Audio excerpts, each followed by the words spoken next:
A session on personal development. The following chapter asks you to consider what personal development and the future might look like for you. You are approximately halfway through this program. The beginning of this program seemed too early to properly consider this area, and the end seemed too late. Right here seemed about right. You will get a break from thinking about past harm, so you might imagine considering the future will be much easier. It can be for some, but in our experience, it's not unusual for those who experienced childhood harm to feel uncomfortable with or even resistant to thinking about their future. If this occurs, it's quite common. Chapter 12. What does recovery mean to you?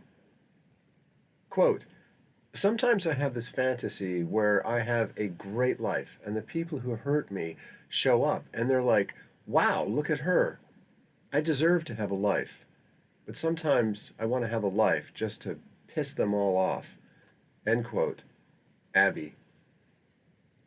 Thus far, it's been important to spend quite a lot of time reflecting on how the past has impacted your present life.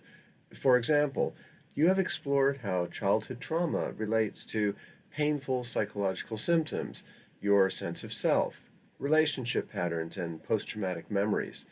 This chapter focuses less on the effect of trauma or post traumatic reactions and more on post traumatic growth. The focus here is on really understanding your needs and imagining the future you want to create. Cell regeneration as a model of hope. When an individual has lived with the painful effects of past trauma for many years, they can sometimes lose hope that change is possible. But this can become a self-fulfilling prophecy. Pessimism concerning the possibility of change can itself get in the way of changing. Alternatively, belief or hope in the possibility of change supports and encourages change. The human body can act as a source of inspiration concerning the possibility of change. Our entire body is built out of highly specialized cells. These cells are constantly regenerating or renewing themselves. Taste bud cells renew themselves every 10 days. Stomach cells every 2 to 9 days. Skin cells every 10 to 30 days. Red blood cells every 4 months. Liver cells every 6 to 12 months, and so on. And there's evidence that parts of our brain can regenerate as well, including the hippocampus, where memories are stored. On a biological level, we are hardly the same person we were just a while ago. Regrowth or regeneration isn't just a possibility. Concerning our physiology, it's who we are right down to the cellular level. And if we take reasonably good care of our bodies, we can aid this constant process of regrowth. That's what this chapter is about. The idea that change and regrowth are possible, and that by taking care of ourselves, we can aid this process. Michelle never knew her dad, was neglected by her mother, and was sexually abused by several men as a young teen. During a group therapy session, she shared a fascinating thought concerning cell regeneration. Quote, I like the idea that my skin cells regenerate at least every month. Those disgusting men that abused me all those years ago, they touched me then. But this means that they never touched the skin I have today. Sometimes I look at my skin or touch my skin and I think, this is my skin now. End quote. Objects and subjects. Jean-Paul Sartre made what he felt was a critical distinction between objects and subjects in a 1943 publication entitled Being and Nothingness. Sartre was a 20th century existential philosopher, meaning he felt compelled to write about these ideas in a way which is incomprehensible to normal human beings. Reading the fine print, 688 pages of being and nothingness is not a lot of fun for most people. Nevertheless, Sartre's discussion of objects and subjects can have genuine relevance to those who experienced childhood harm. In brief, Sartre said that the world is filled with objects and subjects, and he defines these terms. Objects, for example, are rocks, trees, and very basic animal life. Objects are inanimate or simply react to the environment. If an object changes, this results from processes the object does not direct. As human beings, we are not objects, we are subjects. The critical difference is that human beings possess free will and are capable of envisioning and directing their futures. In other words, we can make genuine choices. But Sartre also made the point that human beings are capable of treating other people as if they were an object. Many people we have worked with, to a greater or lesser extent, got treated as if they were objects. The message they received may have been something like, "You are not free to create your life and determine your future. Other people or circumstances will control you and determine your existence." If a child is treated as an object, they can begin to see themselves as an object. They may begin to imagine they have little capacity to direct their lives. This chapter is an opportunity for you to explore your subjectivity, that especially human part of you that is capable of determining your needs and directing your future. Complex trauma and learned helplessness. Some of the most extraordinary discoveries happen by accident. This was true of learned helplessness, one of the most established and significant concepts in all of psychology. In the 1960s, a young psychologist named Martin Seligman was helping out with some experiments concerning principles of learning. If the idea of using electric shocks on animals is upsetting for you, we are sorry, but it's part of the story. Seligman was involved in experiments where dogs were taught to associate a sound with electric shocks. The dogs were placed on a metal grid next to a short barrier they could easily jump over to escape the shocks. But when these dogs were shocked, they just lay there and suffered rather than trying to escape. This didn't make any sense because the dogs should have quickly figured out that they could escape the shocks by jumping over the barrier. Seligman was confused until he learned that these particular dogs had been used in an earlier experiment where they were repeatedly shocked but had no means of escaping. These dogs had acquired the idea that they were helpless to escape shocks. In the present experiment, they were capable of escaping the shocks, but it didn't occur to them to try because their past experiences had taught them that escaping shocks was impossible. Their past experiences had taught them that they are helpless to control their present circumstances. This is learned helplessness.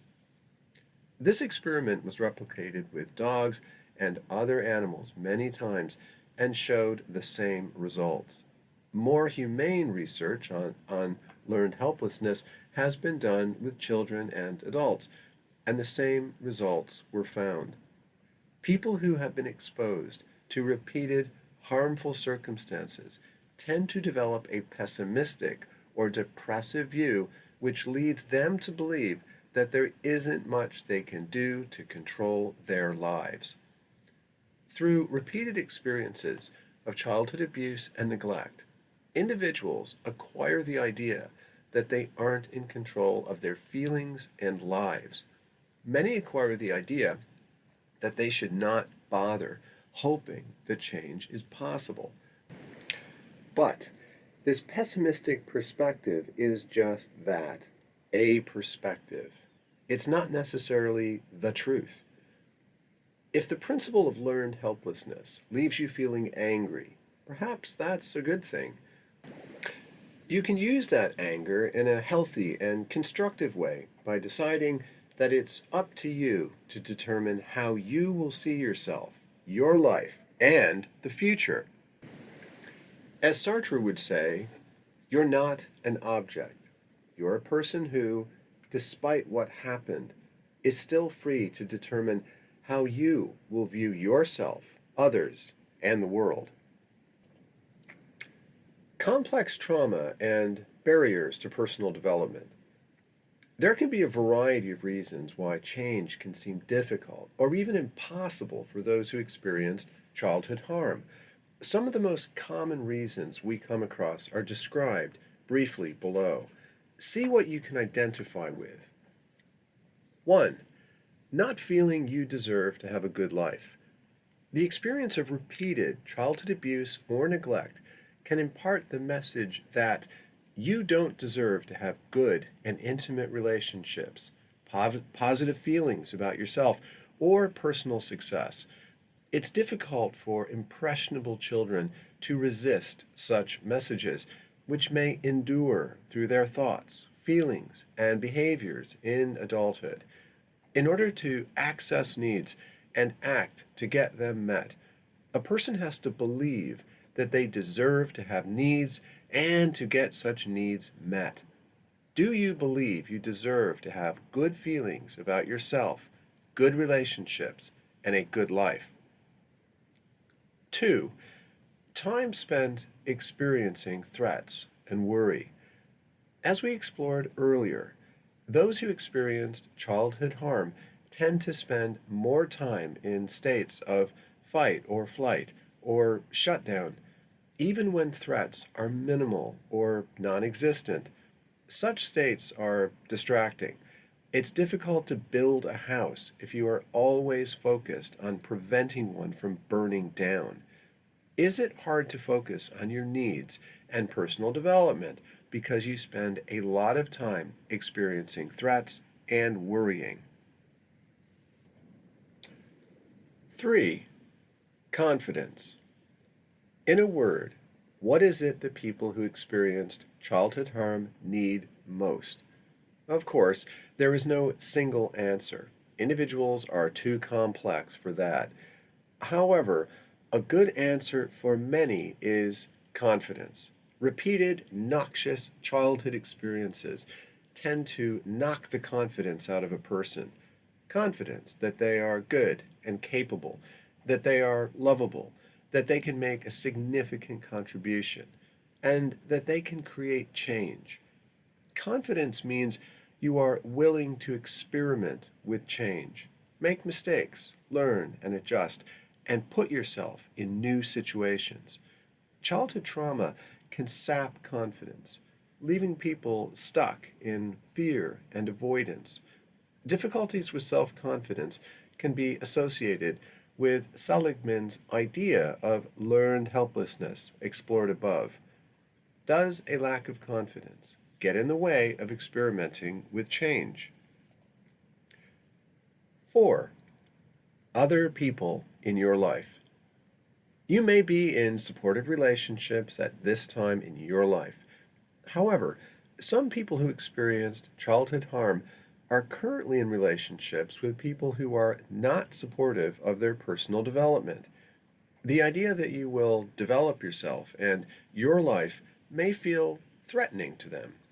Rather than supporting you to heal issues associated with past harm, they may exacerbate such issues. This can make it harder for you to focus on change, which is important. Is this issue relevant to you? 5. Change evokes anxiety. The very idea of change can evoke anxiety. Some can worry that if they start accessing their needs for love, self expression and meaning and create change concerning those needs, they might lose something. For example, some worry they will lose a relationship or financial support, or some fear that stepping out of the daily pattern means something bad will happen. Bad things did happen in the past, so they can be quicker to imagine that new relationships or circumstances will go wrong. Not changing may seem like a way of playing it safe. Does the very idea of changing evoke anxiety for you? Exercise 1: Barriers to change. To what extent are the barriers to change described above relevant to you? Place a number between 1 and 5 next to the barriers below. 1 meaning no problem, and 5 meaning a serious problem. I don't feel I deserve to have good feelings about myself, good relationships, and a good life. Spending time in survival brain and coping with threats distracts me from focusing on my personal development. I lack confidence that change is possible. There are people in my life who would not like it if I were to change. I'm anxious about changing. I might lose something, or something bad might happen. Are there any further reactions you have about what seems to get in the way of change? Please pause the audio and complete exercise 1 in the guidebook. Ambivalence concerning change is normal. Before offering you an opportunity to explore what personal development or change means for you, we want to make what we see as an important point. It's normal to feel ambivalent about making important changes in how you think, cope, or meet your needs. But what is meant by ambivalence? Ambivalence means the coexistence of positive and negative feelings towards a situation or action, which simultaneously draws a person in opposite directions. It means having mixed feelings about change. In other words, it's very likely that there is a part of you that wants to change and another part of you that wants things to remain the same. We can characterize these different parts of you in any number of ways. For some people, the insight they make into how they were impacted by past trauma is a strong force propelling them towards personal change. Or some people come to see that their thoughts about themselves, others, or life are simply ideas driven by past experience, and they can decide to see things differently. But there will be parts of you or aspects of your relationships that will be resistant to change.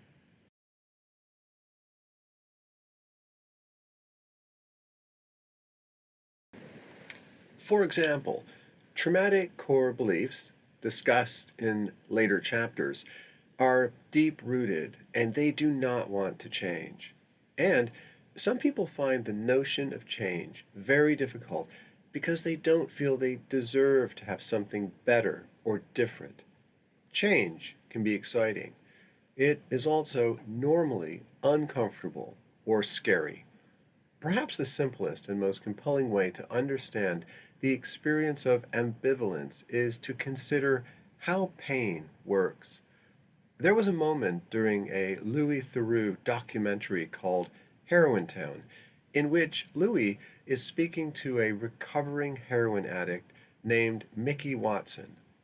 Mickey has been clean from heroin for many months and spends time trying to help addicts who are still using. At one point, Louis says something like, "It must be frustrating. How do you go about convincing people to stop using heroin?" Mickey shrugs and says, "When the pain of changing seems less than the pain of remaining the same, that's when you'll change." Even though this conversation centered on the issue of heroin addiction, This point of view seems to capture the experience of ambivalence as applied to all manner of issues. We do not mention the complexities of ambivalence to elicit pessimism. Despite the experience of ambivalence, we have seen many people change their relationship with themselves, others, or life. And these changes do not have to be objectively large to be important or positive. We mention the issue of ambivalence because it's essential for individuals to be realistic and compassionate with themselves about the very real challenges of creating change.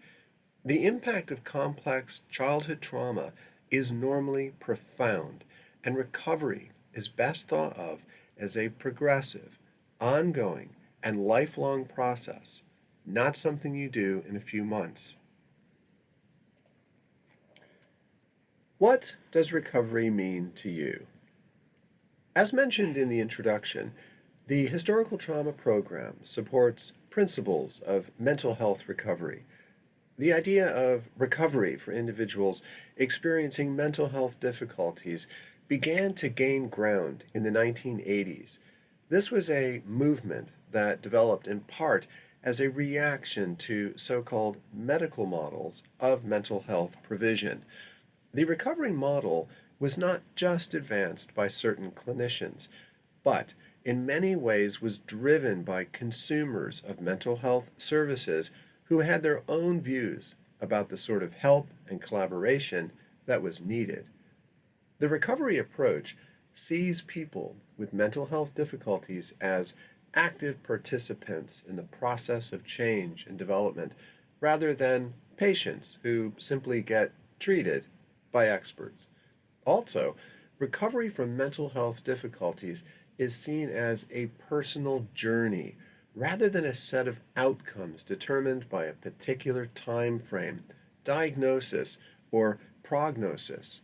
Recovery is not about finding a cure. Recovery emphasizes the ongoing personal development of an individual.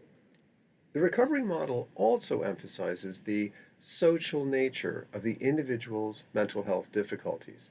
Such difficulties must be seen in the context of the individual's relationships and the lives they are trying to develop. This will have to take into account the individual's needs, sense of identity, aspirations, unique talents, and personal projects. If notions of cure and treatments by experts are de emphasized within the recovery model, what is emphasized? Several themes and principles have been highlighted as important to supporting recovery. In 2004, over 110 panelists participated in developing mental health recovery principles, including clinicians, mental health consumers, family members, providers, advocates, researchers, academicians, and others. This group suggested that recovery principles include hope, empowerment, respect, peer support, and self direction. In addition, support to the individual seeking help must be individualized and person centered, holistic, nonlinear, and strengths based. The recovery model also emphasizes the individual's capacity to know what is needed for their development. With this in mind, recovery will mean different things to each individual. People we have worked with have answered the question, what does recovery mean to you, in a variety of ways. Quote, it means that I can focus on my work and my family without feeling so angry or getting messed up in my head about the past. End quote. Pete. Quote, recovery means not hurting myself and not letting other people hurt me either. It means liking myself. End quote. Molly. Quote, it means being able to do what I want without feeling anxious or worrying about getting a panic attack. End quote. Brandon. It means that I wouldn't hate the world. It would mean that I could see life as being good or having beauty. End quote. Ryan. Quote, recovery would mean that I can have a relationship with someone I feel close to and who doesn't hurt me. End quote. Shelley. Exercise 2. What does recovery mean to you? Below is an opportunity for you to answer this question. Some individuals discover an answer that comes straight to mind and that they feel confident about. Others are unsure and perhaps need time to let the question percolate, like a pot of coffee being brewed. One individual said, quote, I came up with an answer straight away, but I wasn't too sure about it. I found myself thinking about the question over the next few days. One morning I woke up and a different answer came to my mind, and I thought, that's it. That's what recovery means to me. End quote. So, what does recovery mean to you? Please pause the audio and complete exercise 2. The very personal and relative meaning of change. The commitment and time and emotion you are making to this program is substantial. Most people doing this program have to encounter more anxiety to get themselves through it. We assume you are doing this because you are fed up with the difficulties you struggle with and you want a better relationship with yourself and a more fulfilling life. In short, you are here because you want change. In a moment, you will have another opportunity to explore what change means to you in more detail. However, we want to make a couple of points for your consideration. First, what constitutes change is very personal. Recall for a moment the discussion on Abraham Maslow's hierarchy of needs from a previous chapter. The change you want in your life will relate to your needs for safety and security, love and belonging, self-esteem, and self-expression and meaning. However, the way you relate to these universal needs will be unique. Second, what constitutes important change is relative. There is no correct amount of change. We have seen individuals make what would appear to be big changes, such as leaving a destructive relationship, falling in love and beginning a healthy relationship for the first time, making allegations to the authorities about past abuse, being accepted onto further education, interviewing and landing an important job, and so on. However, we have seen others make changes that may not appear big, but are in fact giant for those individuals. It all depends on where you are starting from concerning your confidence and how disturbing your past is for you. Staying off drugs, going to a social event, or just learning to talk to yourself in a caring way can feel very significant for some. Marianne is a good example. Physically and emotionally abused by her mother and father, and then sexually assaulted on more than one occasion as an adult, she entered therapy in a very bad state. She was socially isolated, clinically depressed, socially phobic, and unemployed for the past 5 years, and her confidence was near zero. As therapy progressed, she formed an idea of something that was important to her. She wanted to go bodyboarding. Going bodyboarding with a friend was one of the few happy memories she had from childhood, and doing that on her own just seemed important. She was terrified. It meant being in the public eye and doing something she wasn't confident about. She also decided she was going to wear a bathing suit. This worried her because past abuse left her with a very poor body image, and she imagined she would feel exposed and vulnerable. So, for Mary Ann, going bodyboarding was about a lot more than going bodyboarding. It represented much that was important concerning her needs and recovering from the impact of past events.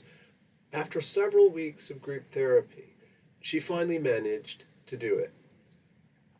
Quote, "It was about as bad as I thought it was going to be. I only slept for about an hour the night before, and I had a nightmare as well.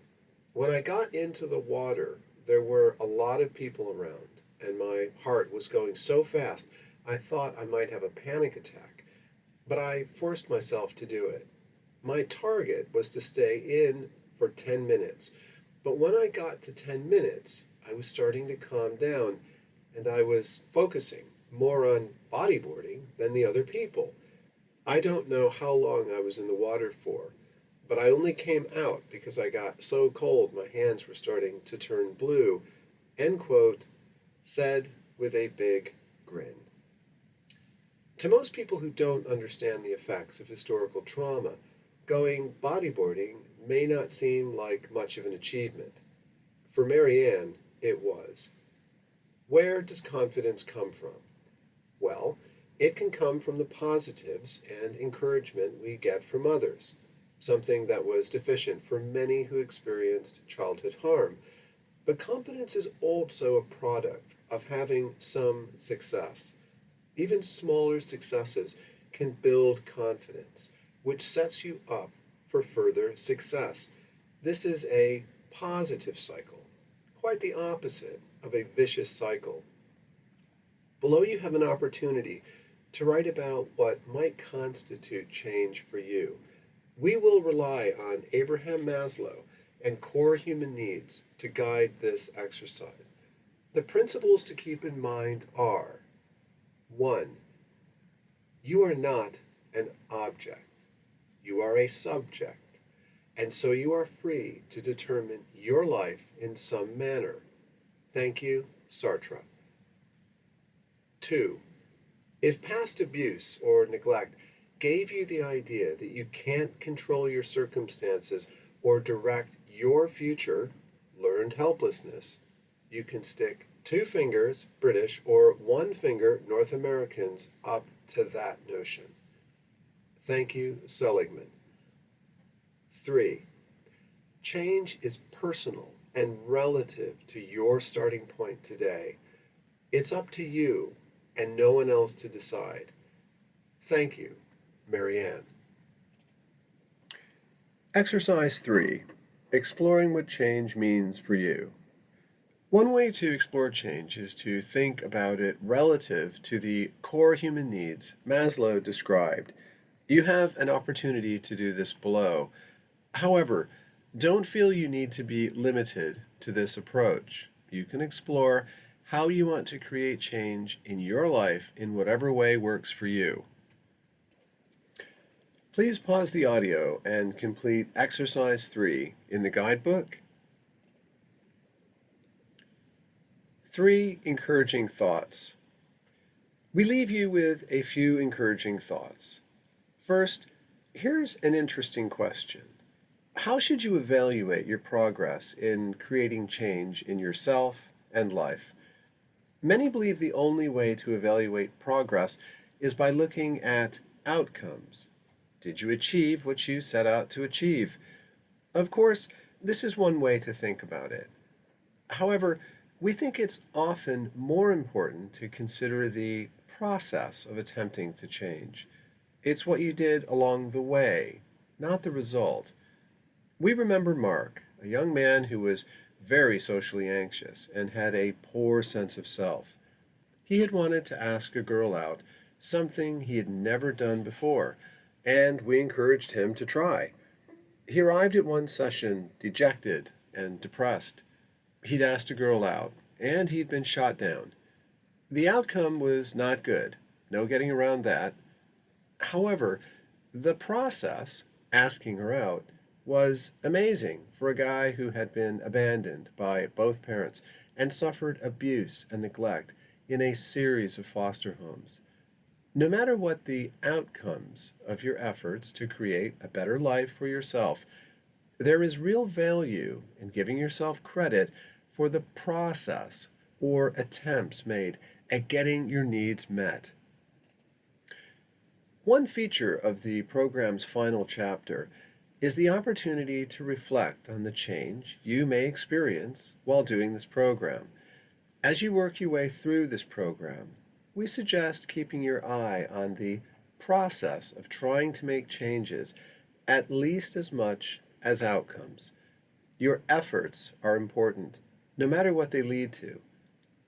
Second, you don't need to wait for anyone else to tell you how or when you should begin working at change. You don't need anybody's permission to start creating changes in your life. Third, some individuals can feel worried about stepping out of the pattern they know so well, no matter how painful or unrewarding that pattern might be. However, most attempts at change are not an all or nothing deal. Thinking or acting differently, or making a decision, can be thought of as a way of experimenting with change. See what happens. If it clearly doesn't work or makes things worse, you can stop and experiment in another way. For some, it's a process of experimenting with change and all the misfires that lead to important discoveries. This ends the audio for the chapter on What Does Recovery Mean to You?